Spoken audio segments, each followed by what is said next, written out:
Hi, I am Sarkar. This is Aswathaman. Deepal teaspoon இன்னைக்கு நாங்கள் வந்து ஃபயர்லெஸ் குக்கிங் பண்ண போகிறோம். அதுக்கு இன்னைக்கு நாங்கள் என்ன பண்ண போகிறோம்னா அவல் பாயாசம் பண்ண போகிறோம். அவல் நாட்டு சக்கரை பாயாசம் பண்ண போகிறோம். நாங்கள் எப்படி பண்ணலான்னு பார்க்கலாம். முதல்ல நாங்கள் எடுத்துக்கிறது அவல் 2 மணி நேரம் 3 மணி நேரம் ஊற வச்ச அவல் அண்டு நாட்டு சக்கரை, சுத்தமான நாட்டு சக்கரை அண்டு முந்திரி பருப்பு. அப்பப்போ முந்திரி பருப்பை காலி பண்ணிக்கணும். காய்ச்சி வச்ச பால், இன்னொரு கிளாஸ் காய்ச்சி வச்ச பாலில் நாட்டு சக்கரை போட்டு கலந்து வச்சுக்கோங்க.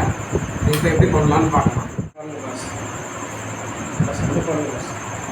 வணக்கம்மா. பவுல் எடுத்துக்கணும். அதில் ஊற வச்ச அவல் எடுத்து ஃபுல்லாக கட்டிக்கணும்.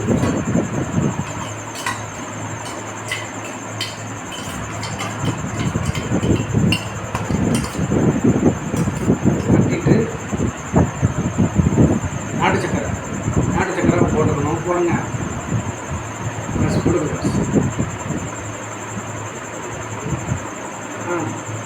போடுங்க.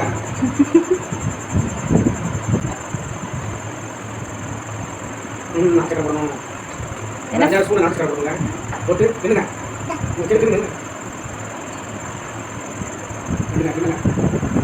அவ்வளோ நாட்டு சக்கரை போட்டு நல்லா கட்டி நல்லா கிடையாது. அவ்வளோதான் இனிப்பு. சுகர் சேர்க்கக்கூடாது. நாட்டு சக்கரை தான் நல்லா ரொம்ப நல்லது.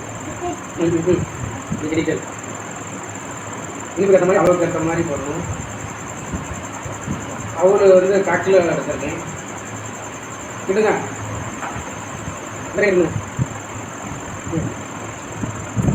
கிட்டிகிட்டே இருக்கிறப்ப முந்திரி பருப்பு இது ஃபுல்லாக போடணும்.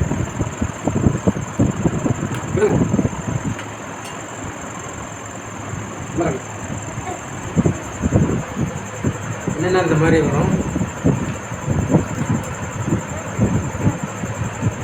இப்போ காய்ச்சி வச்ச பால் எடுத்து உள்ள ஊற்றிக்கணும்.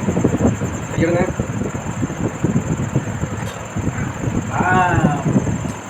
கட்டுங்க. கொஞ்சம் தண்ணியாக இருக்கிற மாதிரி இருக்கும். ஏன்னா கொஞ்சம் தண்ணி வச்சிருக்கணும். ஒரு நிமிஷம் நல்லா கிண்டிக்கணும். கிண்டுங்க.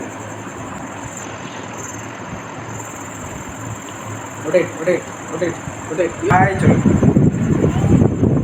ஹாய்.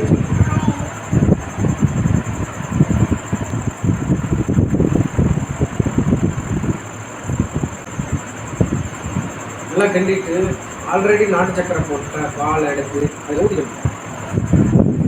சூடாக இருக்கும். பார்த்து கிண்டணும். இதுங்க சர்வ் பண்ணிக்கலாம்.